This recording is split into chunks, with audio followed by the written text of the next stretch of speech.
Bonsoir à tous. Je m'appelle Alexandre Hennequin. Je suis docteur en sciences cognitives et je suis data scientist chez Okidia. Ce soir, on va parler d'intelligence artificielle, IA, biomédicale et d'éthique en santé. Je vais d'abord ouvrir en parlant du numérique aujourd'hui et de l'importance que ça a dans nos vies, pour ensuite vous parler un peu plus directement d'intelligence artificielle pour vous faire réfléchir en fait à comment on fait de l'intelligence artificielle. Et ça va ouvrir en fait le débat sur qu'est-ce que l'IA éthique, pourquoi on en a besoin, notamment dans le domaine de la santé. Et ensuite, je vais vous parler d'épidémiologie numérique, comment, on utilise des données, de santé pour, justement mieux traiter, les gens. Et finalement, je terminerai par quelques cas, pratiques, d'utilisation de l'intelligence artificielle en santé, notamment dans les troubles du neurodéveloppement et de la santé mentale. Alors aujourd'hui, vous avez peut-être déjà entendu le terme, mais on est dans l'internet des choses, Internet of Things, c'est-à-dire que, tout est connecté. Il y a évidemment votre téléphone, mais, il y a plein d'autres outils, on pense aux montres connectées, aux bracelets de fitness et cetera, mais, il y en a aussi, à l'hôpital, quand vous prenez le métro, enfin, de nos jours, en fait, il y a énormément d'interconnexions entre des objets et ces objets, ils récupèrent de la donnée 24 heures sur 24 et toute cette data immense, c'est ce qui fait notamment l'explosion de l'intelligence artificielle. Qu'est-ce qu'on peut collecter avec ces outils de l'internet of things? Énormément de choses, donc là, c'est juste des petits exemples, qui montrent en avant, ces outils qui nous suivent toujours, en fait, bien plus qu'un médecin. Donc le téléphone, comme je disais, qui est toujours sur nous et la montre connectée, voilà, donc quand on dort, on la porte et 76 des patients utilisent la technologie pour gérer leur santé, pour la suivre au quotidien avec un nombre, d'applications de santé, sur iOS qui ont doublé en 2 ans et demi et qui, dépassent aujourd'hui les 100 000. Donc 100 000 apps disponibles, sur iPhone et du coup, toute cette donnée, évidemment, elle est utilisée, dans le domaine de la santé et elle réinvente, les sciences et la recherche pour donner des meilleurs outils, plus précis, plus personnalisés et tout simplement meilleurs. Donc l'intelligence artificielle, c'est un mot, qu'on entend énormément, mais finalement, est-ce qu'il y a une définition claire, simple et unique? C'est toujours discutable, mais pour moi, la façon dont je vais parler, de l'intelligence artificielle ce soir, ça sera, dans sa forme première, c'est-à-dire que c'est, une façon de créer de «l'intelligence» entre guillemets dans des machines et notamment, d'un point de vue cognitif, en fait, l'intelligence, c'est, tout ce qui est issu de l'humain et donc je vais parler de l'intelligence artificielle comme une façon d'imiter certains comportements humains. Donc l'objectif général, de la recherche sur l'intelligence artificielle, c'est de créer une technologie qui permette aux ordinateurs et aux machines de fonctionner de manière intelligente. Donc l'IA, ça viendrait faire ce que nous on fait en tant qu'humains, mais éventuellement mieux. L'IA, du coup, a le potentiel d'améliorer nos vies à bien des égards. C'est déjà le cas aujourd'hui avec, vraiment de l'intelligence artificielle, partout, dans toutes nos quand on regarde nos mails, quand on ouvre, nos applis, sur le téléphone et cetera et la technique d'IA, elle est basée sur les données. Donc comme je disais, l'internet of things fait que des données, on en récupère vraiment des quantités, énormes et donc, heu ces données, il faut leur donner justement un sens, les structurer et c'est l'enjeu et la difficulté de l'IA. Donc l'intelligence artificielle, c'est quelque chose qui émerge déjà dans les années 50-60, donc c'est vraiment les balbutiements, on va dire. Mais donc voilà, c'est des systèmes qui imitent la pensée et les actions humaines. Donc ça, c'est le sens très large. À partir des années 80-90, on voit apparaître des machine learning, donc c'est une nouvelle façon de faire de l'intelligence artificielle et notamment, un exemple qui parle, c'est Deep Blue en 97 qui bat Kasparov aux échecs. Donc, pendant 20 ans, 30 ans, ça paraissait vraiment impossible. Les échecs étaient beaucoup trop compliqués et finalement, on arrive avec un ordinateur qui aujourd'hui enfin, ne paraîtrait même pas si puissant que ça, mais on arrive à battre le meilleur humain aux échecs. Et encore plus récemment, donc, on parle de deep learning, donc c'est une extension du machine learning.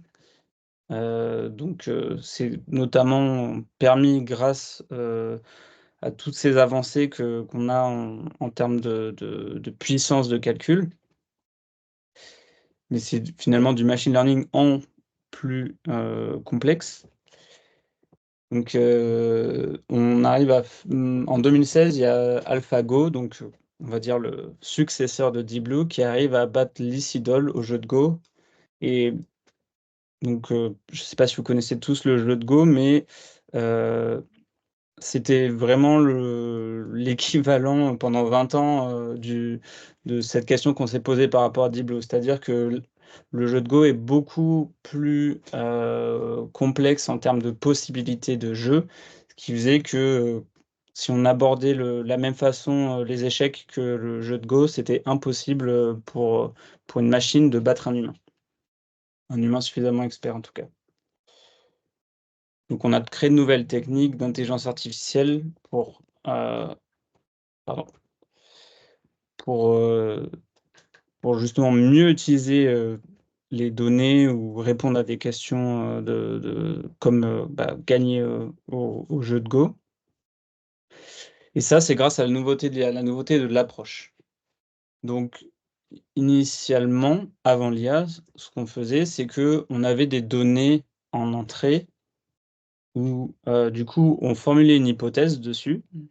Et grâce à des outils statistiques et un expert humain qui formulait donc ces hypothèses et transformait, cette hypothèse en, test statistique, pouvait voir si oui ou non, son modèle était correctement prédictif ou pas.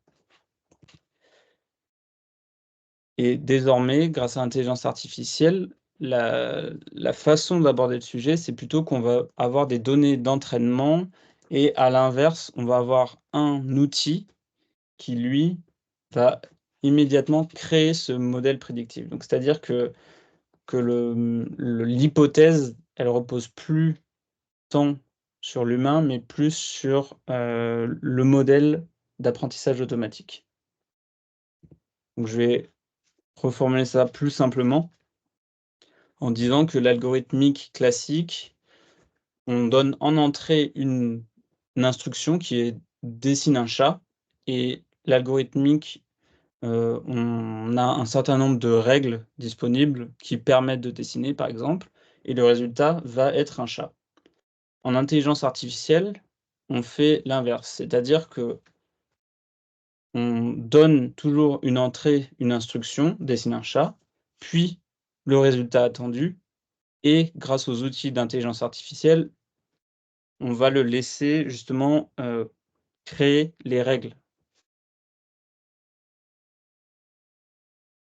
Donc idéalement, c'est un outil, parfait, mais il y a toujours des difficultés, en fait, dans l'apprentissage de ces règles et là, il y a 3 exemples.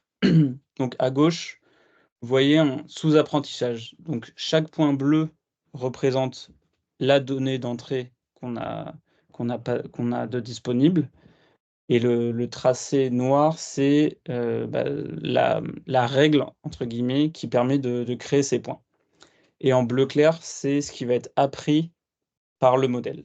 Donc là, on parle de sous-apprentissage parce que, bah, le modèle appris, la règle apprise par le modèle d'IA est beaucoup trop simple par rapport aux données.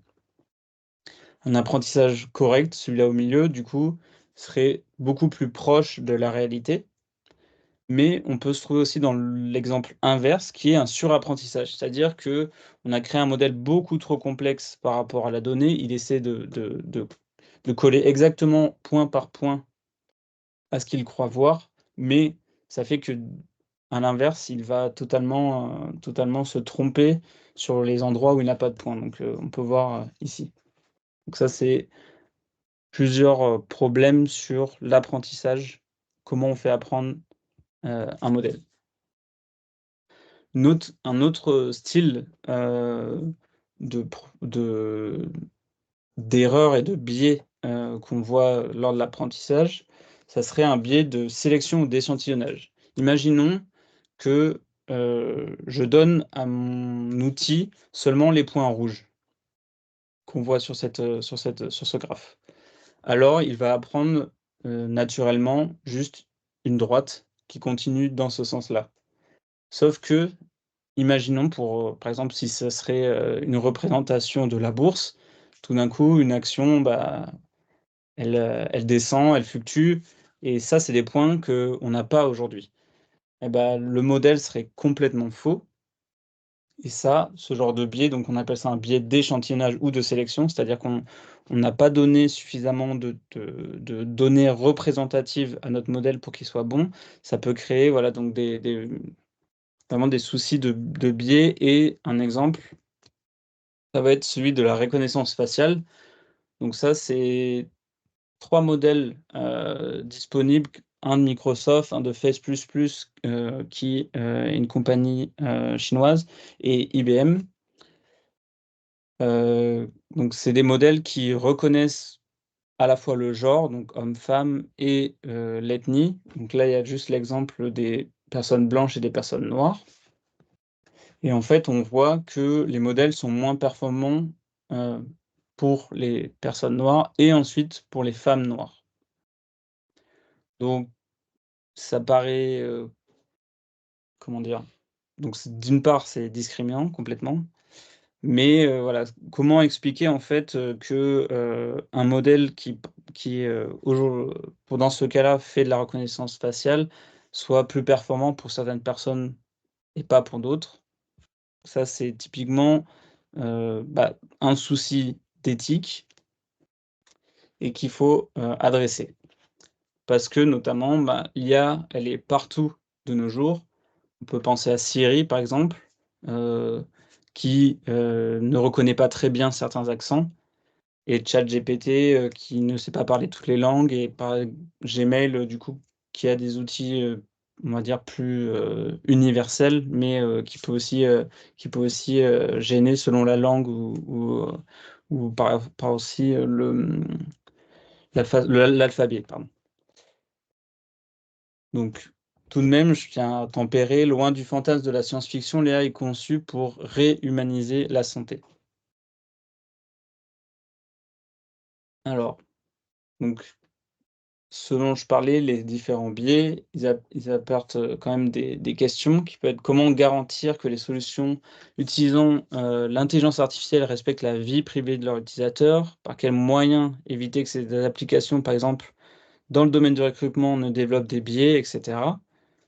Ça, c'est des questions qu'il faut se poser en tant qu'utilisateur et on a déjà des pistes, de réponse autour de l'éthique grâce à l'AI Act. Donc c'est un pas dans le bon sens de la part, de l'Europe. Donc il y a d'abord eu le RGPD, donc le Règlement général sur la protection des données. Donc c'est, devenu, un droit et donc la souveraineté des données, c'est quand même quelque chose d'important, du moins en Europe.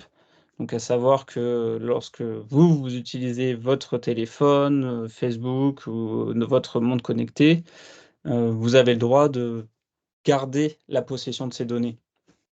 Ce qui est pas le cas, par exemple, aux États-Unis où, tout de suite, si vos données se retrouvent aux États-Unis, elles ne vous appartiennent plus et l les sociétés peuvent, bah, l'acheter, la revendre d'une part, mais notamment faire n'importe quel outil grâce à cette donnée. Un autre pas dans le bon sens, c'est la certification des hébergeurs de données de santé. C'est des règles supplémentaires lorsqu'on enregistre des données spécifiquement de santé, hem, justement pour protéger une fois de plus, dans le sens de la RGPD, pour ces données critiques qui sont vraiment intimes et comme je disais, voilà, l'AI Act, ça c'est la grosse loi qui, bah, est toujours en discussion et en cours de création. C'est à initiative européenne, c'est la première régulation au monde, qui traite d'intelligence artificielle et elle a 5 principes de base qui sont la reproducibil rep elle est reproductible, elle est transparente, équitable, sécurisée et humaine. Donc en termes d'investissement, c'est 80 millions d'euros pour l'IA de confiance au par le comité de l'intelligence artificielle générative. Donc c'est tout de même, voilà une prise de position de l'Europe sur des sujets qui, notamment grâce à ChatGPT, sont vraiment, dans le quotidien de beaucoup. Et là, je vais parler du coup plus d'éthique en santé. Donc le MIT Technology Review Insights a fait une enquête menée auprès de 900 professionnels de santé aux États-Unis et en Angleterre. Et l'intelligence artificielle, elle s'installe déjà dans la pratique. Il y a un fort engouement, auprès des praticiens et la grande majorité, des répondants, ils expriment donc que l'intelligence artificielle représente l'extension et non l'extinction des capacités professionnelles dans le domaine des soins de santé. Donc ce qu'on veut dire par là, c'est que l'intelligence artificielle, c'est vraiment un outil qui sert aux médecins, mais aussi aux patients et voilà, qui le rend plus efficace et donc oui, je vais passer. Hem, c'est des outils qui permettent vraiment, d'aider au diagnostic et à la personnalisation de la prise en charge. Il y a des outils de planification et de gestion intelligente. Donc voilà, une aut on parle d'autonomisation du patient. C'est vraiment, un gain de temps, un gain de performance et ça recentre aussi c'est un outil qui permet de recentrer le patient et le praticien autour du soin. Donc il y a aussi voilà, donc grâce à des données, on peut facilement les échanger. Donc il faut quand même, voilà, tempérer autour de la prise en charge grâce à la donnée, HDS pardon, la donnée, HDS donc hébergeur de données de santé. Il y a quand même des je disais des restrictions et des règles supplémentaires. Mais qui permettent tout de même d'échanger de données entre laboratoires, de manière transparente, mais anonymisée et qui permettent du coup, une prise en charge plus holistique des patients. Aujourd'hui, du coup, donc c'est une notion récente, mais on parle d'épidémiologie numérique ou e-épidémiologie. Heu Donc c'est apparu dans les années 90 et la notion de flux de données numériques, elles permettent en fait de décrire des patients.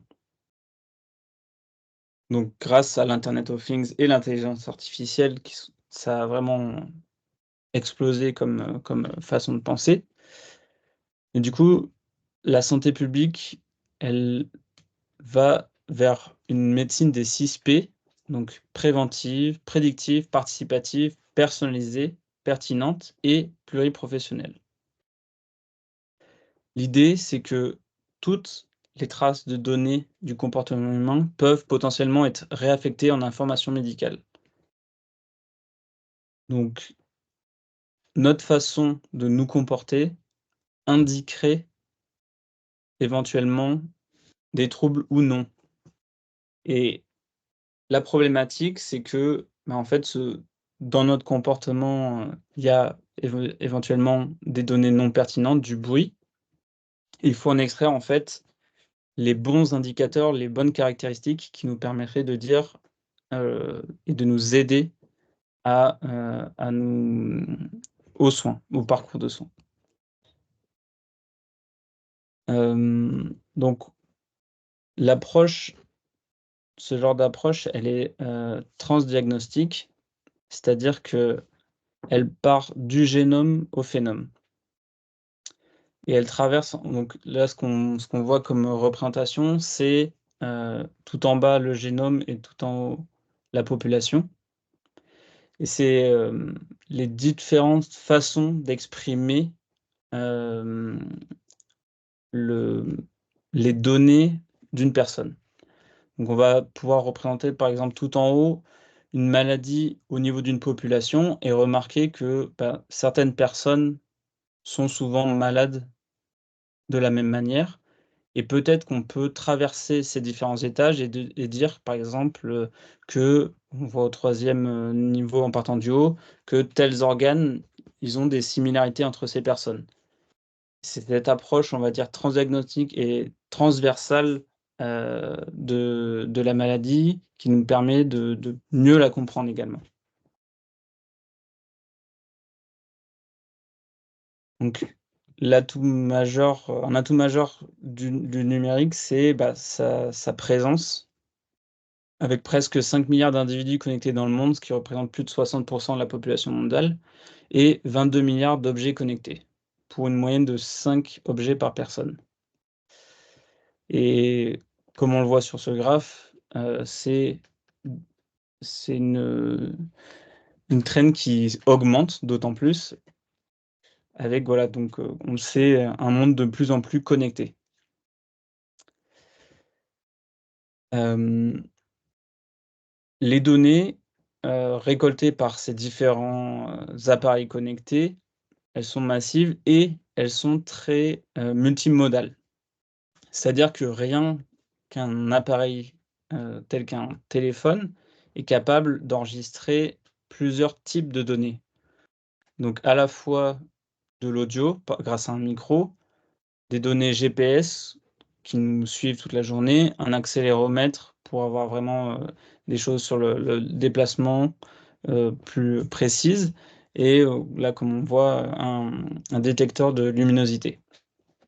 Donc cet ensemble de données, très différentes les unes des autres, grâce à l'intelligence artificielle, peuvent mener du coup à des traitements et des choses plus classiques comme, tester, si avec ou sans tel médicament, on voit des différences dans les comportements de ceux qui sont enregistrés par cet outil. Donc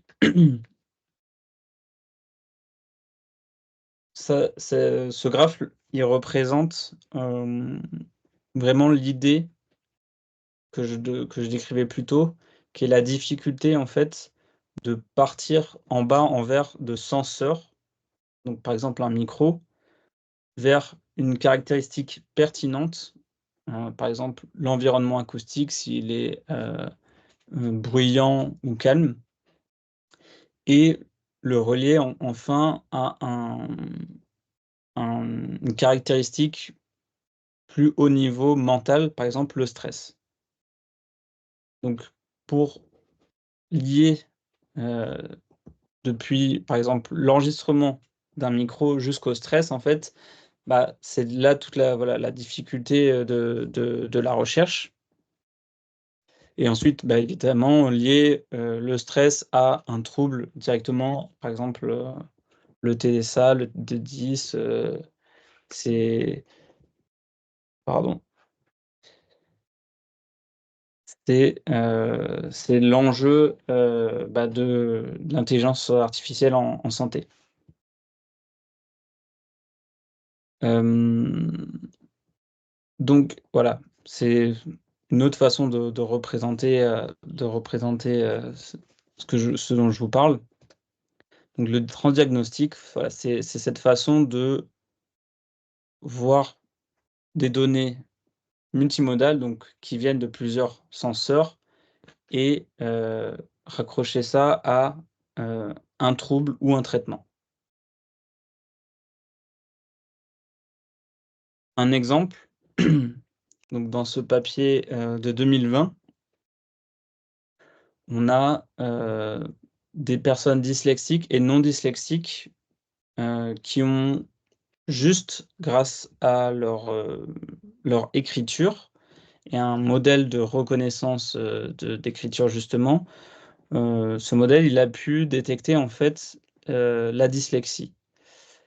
Donc ce que vous voyez en fait, ce sont les points bleus, ce sont les non dyslexiques et chaque point représente une lettre et en jaune, ce sont donc les enfants dyslexiques et on voit du coup que bien que, ils soient pas donc, totalement séparés, enfants dyslexiques et enfants non dyslexiques, on arrive quand même à avoir 2 groupes qui émergent et le modèle, lui, il permet d'être, précis à 68 dans la détection, de troubles de la dyslexie, contrairement à 2 et 2 c'est l'humain donc si un professeur, il avait vu la même, chose que le modèle, il aurait été, précis à 2 contre 68 donc là, on se rend bien compte, en fait, de ce qu'est capable l'outil d'intelligence artificielle et notamment quand il peut être plus performant que l'humain et souvent aussi dans un temps plus rapide. Pour la dépression, donc voici un autre article de 2020 qui, lui, utilise des tweets. Donc en fait, c'est des tweets, récoltés, donc je crois ouais, c'est ça, plus de 3,5 millions tweets récoltés qui ont été passés sur un modèle, on dit de NLP, donc Natural Language Processing.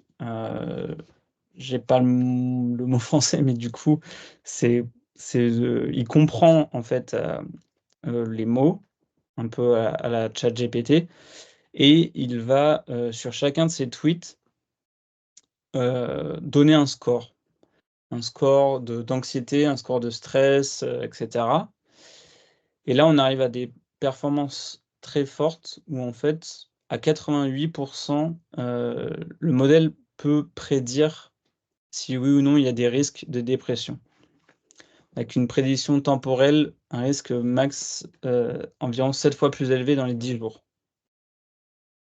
Donc il y a vraiment même une prédiction dans le temps et ça, ça peut être très intéressant pour le suivi quotidien ou de patients.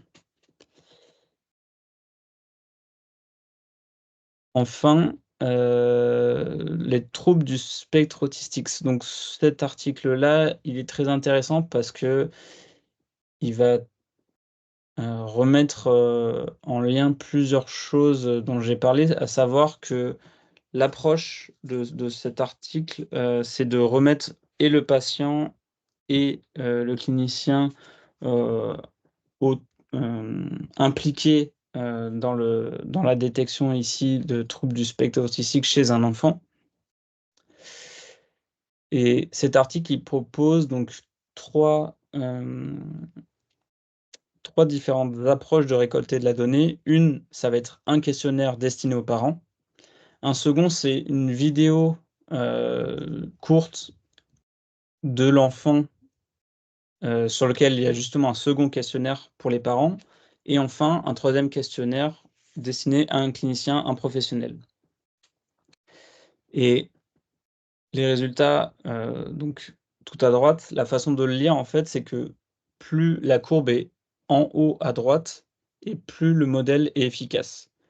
Donc en rouge, on voit, hem, les résultats si seulement les données des parents ont été, reçues par le modèle. En bleu, c'est lorsque les parents ont donné, le questionnaire et la vidéo et enfin en vert, c'est quand les donnant on a l'ensemble des données, à savoir donc les parents, la vidéo et le rapport du clinicien. Donc il y a vraiment l'idée d'une part, bah, plus on a de données et peut-être éventuellement plus le modèle sera bon, mais il y a aussi du coup plusieurs acteurs qui entrent en jeu, à savoir le parent et l'enfant et le praticien et du coup, c'est donc cette approche, transdiagnostique qui arrive avec, du coup, plusieurs acteurs qui permettent d'avoir, un modèle toujours plus fort, plus pertinent. Donc dans cet exemple, c'est autour des troubles du déficit de l'attention et de l'hyperactivité. On a 2 populations d'enfants, à savoir donc des TDAH et des non TDAH qui sont observés, en train d'interagir avec une vidéo et le modèle d'intelligence artificielle, lui, prend juste, découpe l'œil, comme on voit de la vidéo, et il va juste mesurer la pupille, la dilatation de la pupille de l'enfant. Et ce qu'on voit donc en vert, c'est les personnes avec, TDAH et en rouge sans TDAH et donc je croyais avoir noté la précision, mais du coup, à l'œil nu, d'humain, on dirait que on voit une différence certes, mais qu'elle n'est pas énorme et je crois que le modèle, il dépasse les 80 de précision pour définir si oui ou non il y a un risque de trouble, de TDAH ou pas. Donc ça, ces exemples de modèles, ils sont issus de de la littérature scientifique. Donc c'est pas encore des modèles, disponibles, à à la commercialisation, qui sont des dispositifs médicaux. Mais déjà, on voit du coup, hem, qu'il y a, bah, d'une part, des modèles qui fonctionnent, qui arrive à, à détecter d'une certaine manière ou aider à détecter, certains troubles, de santé mentale et ça donc c'est grâce à de nouveaux types de données numériques, donc comme qui sont collectées via différents capteurs et appareils mobiles. Ces données sont transformées en des biomarqueurs digitaux, plus diagnostiques, donc c'est l'idée, des caractéristiques pertinentes. Et puisqu'on est dans l'Internet of Things, ces données, elles peuvent être ces biomarqueurs digitaux, ils peuvent être collectés, dans des situations écologiques du quotidien, via des dispositifs notamment numériques gamifiés, particulièrement pour les enfants avec des troubles du neurodéveloppement. Mais pour arriver à cela, il faut tout de même une combinaison d'expertise scientifique parce que cette donnée brute, il faut pouvoir la transformer en des biomarqueurs digitaux pertinents. Et cette voilà, pour offrir une méthodologie complémentaire, plus agnostique et holistique. Ça, c'est vraiment, l'approche, heu, pour pouvoir, développer, des modèles pertinents, hem, de santé mentale. D'après, du coup, ce qu'on a vu, les professionnels de santé, l'IA en santé est au bénéfice des patients et des cliniciens. Donc il y a un gain de temps, un gain d'efficacité et à ce jour en tout cas vraiment un engouement pour, les outils d'intelligence artificielle, puisqu'ils permettent notamment de recentrer l'humain dans le parcours.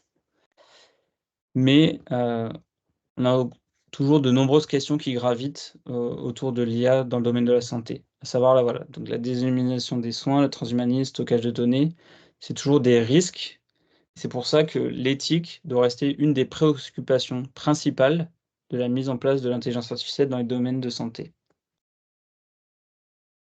C'est pour ça que je répète que c'est un outil, il sert à l'humain et il faut un humain pour pouvoir l'actionner. Je vous remercie pour votre attention et si vous avez des questions, n'hésitez pas. Vous pouvez interagir directement dans Teams. Oui, c'est bon. En attendant, voilà, donc le prochain webinaire aura lieu le 24 juin. Il sera sur le sujet de l'apport du numérique dans la psychoéducation. S'ensuivra une pause estivale.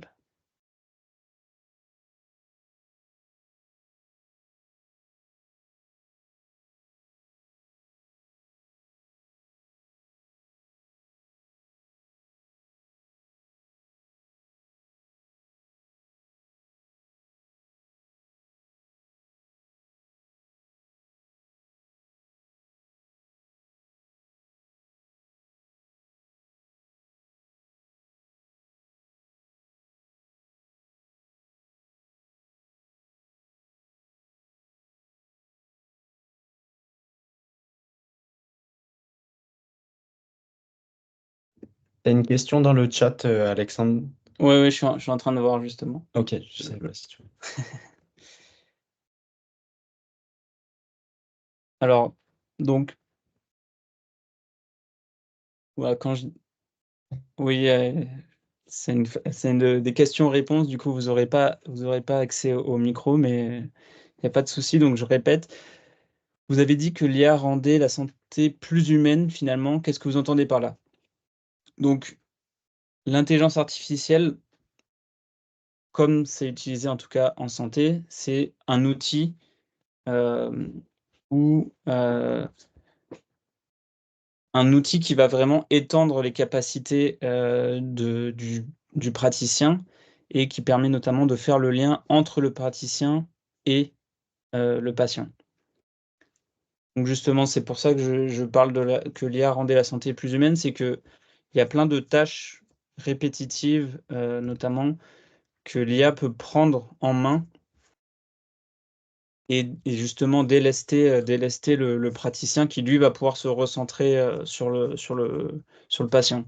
Un exemple qui me vient en tête, ça serait le patient qui vient de passer sa radio et la radio, avant même d'être entre les mains du médecin, a été annotée, ou bien il y a un petit compte-rendu de quelques lignes fait par une intelligence artificielle.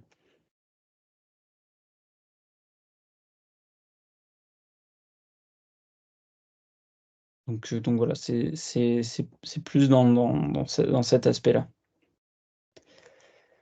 Et ensuite, Vanessa, quels sont les principaux biais de l'IA retrouvés en santé?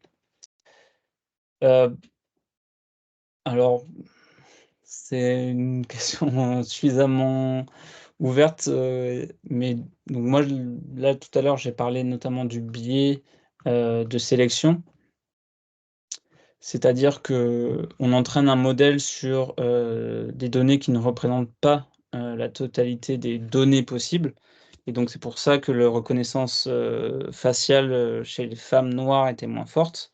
C'est qu'il y avait le modèle avait eu moins d'exemples de femmes noires. Là, par exemple, si on détectait, je ne sais pas, une maladie et que on entraînait un modèle que sur des poumons d'hommes, alors le modèle serait moins bon sur des poumons de femmes s'il y avait la moindre différence. Donc le biais de sélection, ça peut être un biais assez fort et visible justement dans le résultat, parce que un patient ne va pas bénéficier des mêmes résultats d'un modèle par rapport à un autre. Donc il y a vraiment un problème d'équité. Hem, mais des biais dans l'intelligence artificielle, il y en a un certain nombre, il peut y avoir des biais, temporels même, c'est-à-dire que, mmh, je ne saurais pas donner un exemple dans la santé, mais,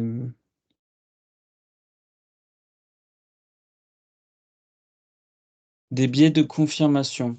Heu,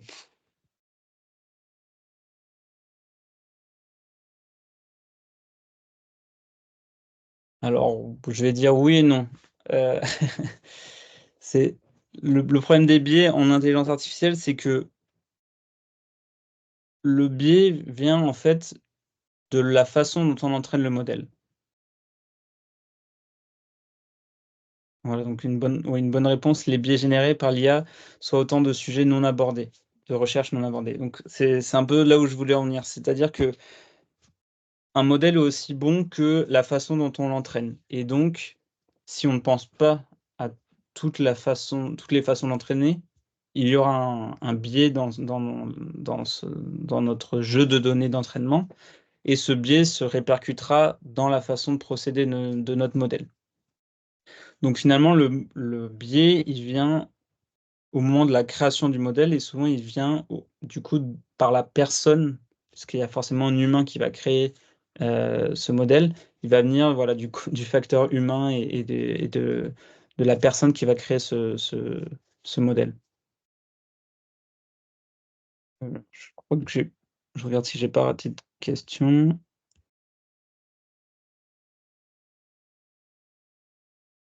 Alors, il y a aussi une humanisation de la santé par la personnalisation de la médecine. Oui, c'est vrai que c'est également le cas. Heu,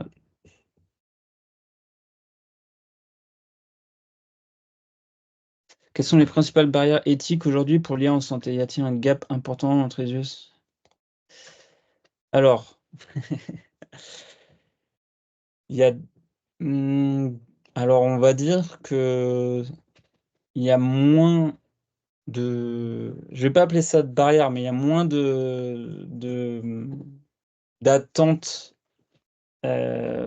sur ce qu'on fait de la santé, ce qu'on fait de la donnée, pardon, heu, aux États-Unis. Donc, la notion de RGPD, elle est, elle est même elle est, comment dire? Elle est en place, mais c'est pas, on n'est pas encore, à l'AI Act, aux États-Unis. Je dirais que, je vais choisir mes mots.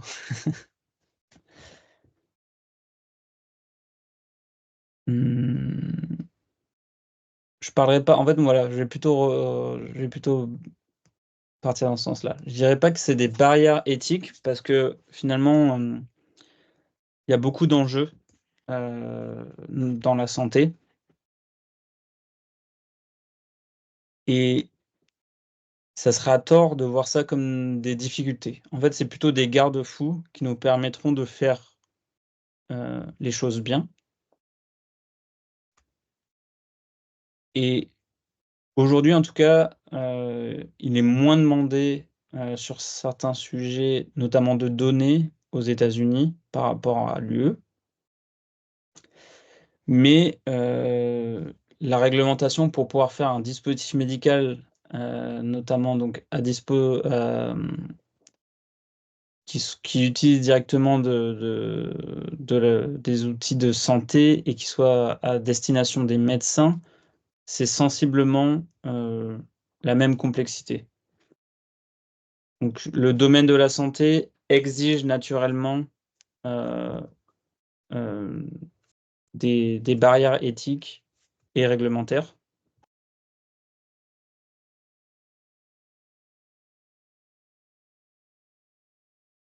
Mais, voilà, je pense que selon la personne avec qui on parle, plein de gens nous diront: «Mais aller aux États-Unis, c'est plus simple là-bas».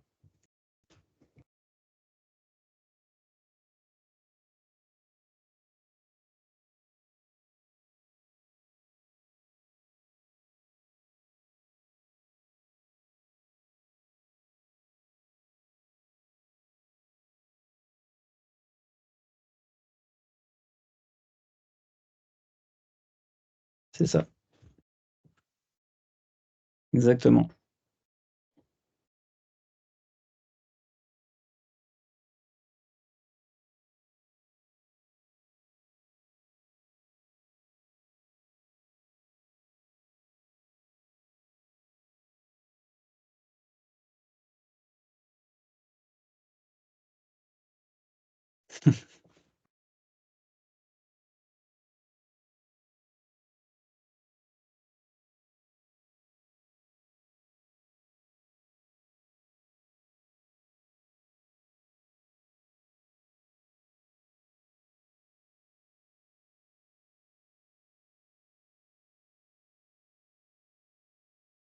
Alors, Dans le cadre de l'intelligence artificielle, y a-t-il un distinguo qui est fait entre exactitude et précision, comme cela est fait dans le cadre de la métrologie?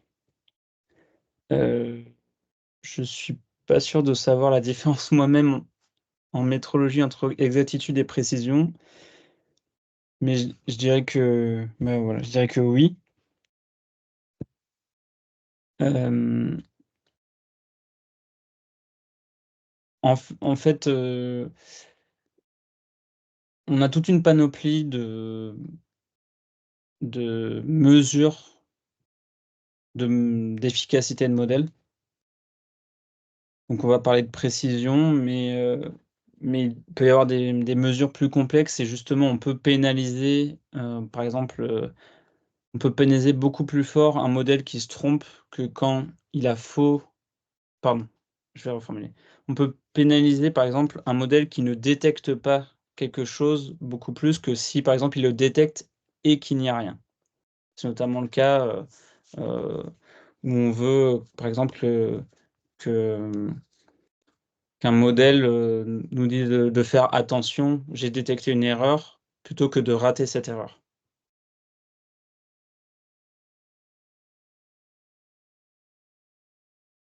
D'accord. Précision, efficacité, OK.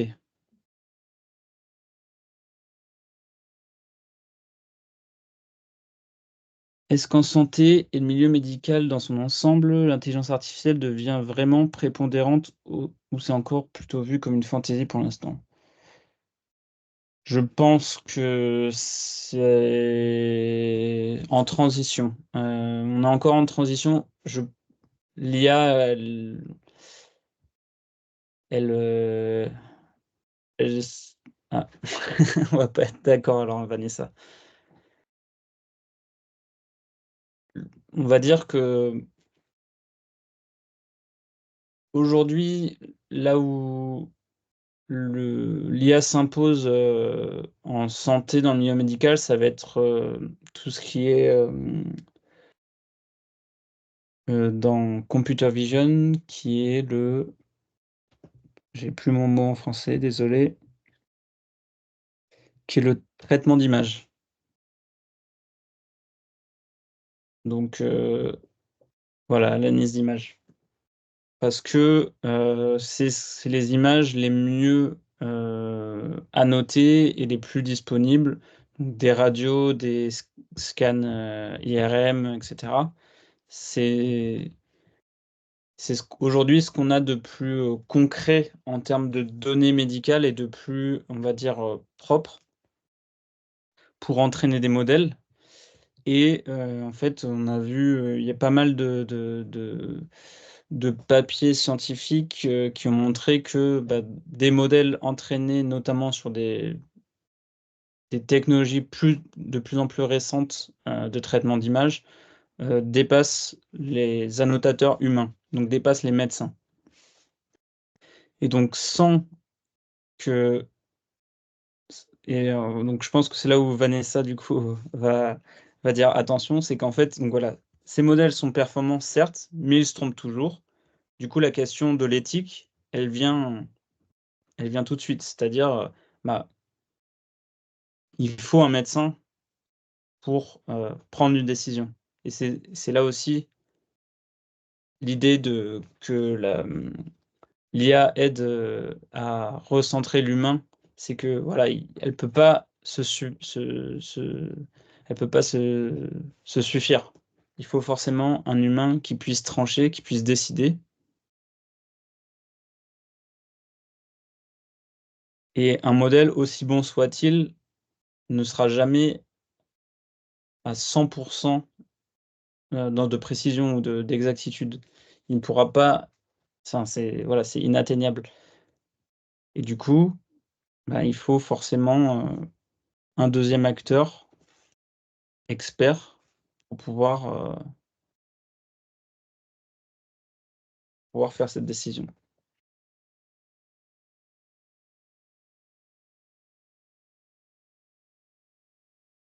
Est-ce qu'il est possible d'avoir une copie des slides?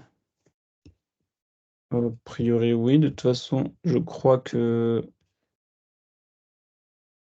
Je crois que la vidéo aussi sera disponible.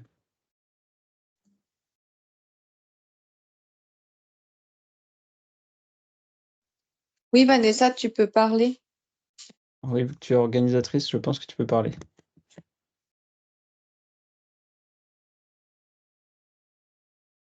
Non, c'était pour rebondir sur l'histoire de l'IA en santé. La problématique de l'IA en santé, c'est qu'il faut avoir des données structurées. Donc, quand on est sur de l'image, c'est assez facile d'avoir des repères et de pouvoir comparer deux images entre elles, même si elles viennent de deux laboratoires ou de cabinets médicaux différents. Là, pour le reste des données, il y a quand même encore beaucoup de données qui sont pas sur les mêmes normes, pas sur les mêmes critères. Et en santé mentale, c'est encore plus le bazar parce qu'il n'y a pas de, il y a pas de normalisation et standardisation de la pose, notamment des diagnostics, où là, il y a un vrai apport par rapport à la médecine de traitement, de thérapie. Où il y a encore un champ des possibles un peu plus grand. Mais effectivement, la problématique de l'IA, c'est d'avoir cette combinaison entre de la mathématique, parce que finalement, l'IA n'est que de la mathématique, et l'expertise santé qui, en médecine, n'est pas toujours, qui est encore très volatile, en fait. Donc, il faut faire discuter des gens qui pensent mathématiques et des développements, donc mettre de l'expertise métier dans des cases très normées et pour que le modèle puisse apprendre le plus correctement et avec le moins de biais possible. Et c'est un peu la problématique aujourd'hui, surtout en France où une grosse variable qu'on trouve en santé et en médecine, que sont l'ethnicité, n'est pas collectée aujourd'hui en recherche ou dans n'importe quel cabinet de médecine en France. Et rien que, faut pas oublier que la culture, l'âge et le sexe sont les meilleurs prédicteurs de n'importe quelle maladie aujourd'hui. C'était juste une parenthèse.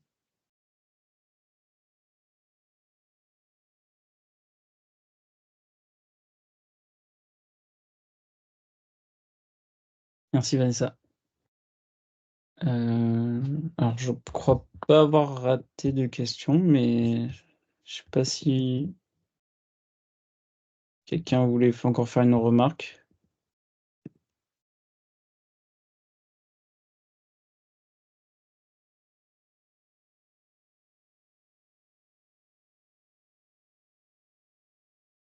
Ouais, pour les slides, je disais, il y a une ou deux slides qui sont de mon HDR, donc il faut que je voie avec l'université si on peut les publier, mais le reste, c'est possible.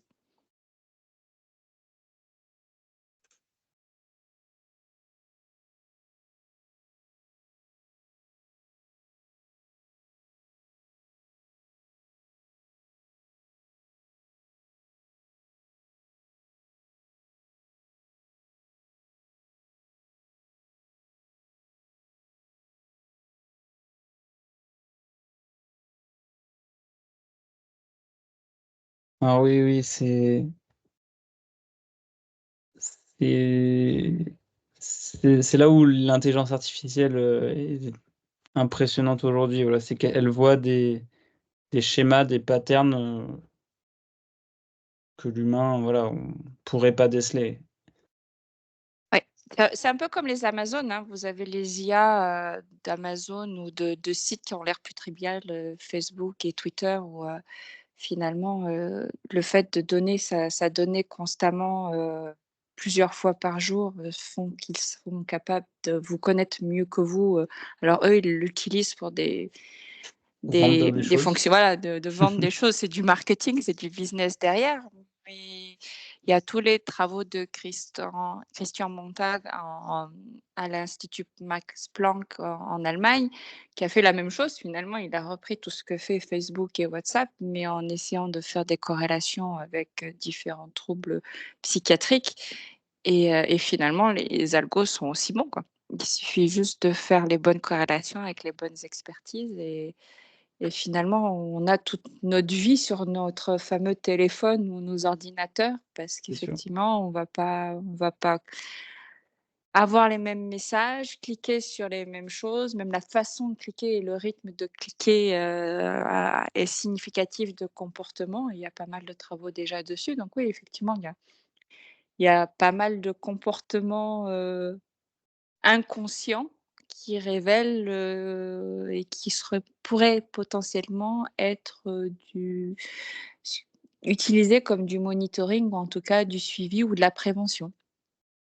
C'est ça, C'est aussi utilisé en maltraitance infantile aussi, avec Catherine Quentin. Enfin voilà, il y a tout derrière, il y a quand même un pouvoir assez puissant de cette IA et de l'interprétation de cette IA et c'est pour ça que l'encadrer et que les futurs patients que nous sommes, soient au courant de tout ce qu'on peut faire avec leur comportement, sur toutes ces IoT, qui existent et c'est ça ça, passe que par l'éducation. c'est ça. Je suis complètement d'accord. Avec vraiment, voilà, cette notion de propriété de ces données qui est importante et la destination aussi. Est-ce que si et je crois d'ailleurs en termes de prédiction en santé, c'est l'Apple Watch qui marche très bien et qui appelle, qui appelle qui appelle une ambulance, avant d'avoir un arrêt cardiaque ou quoi, il y a des automatismes comme ça donc qui peuvent sauver des vies, mais qui sont impressionnants sur, de se dire que voilà, juste avec une montre connectée, au poignet, on peut détecter, un quart d'heure, 20 minutes avant, un possible arrêt ou un AVC ou autre.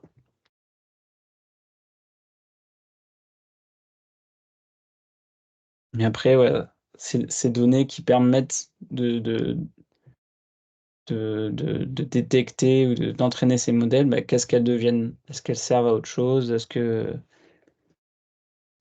voilà, est-ce qu'elles s'arrêtent là ou bien est-ce qu'elles vont servir plus tard à faire, voilà, des modèles, beaucoup plus «néfastes» entre guillemets ou et c'est là où les actes entrent en jeu et l'RGPD aussi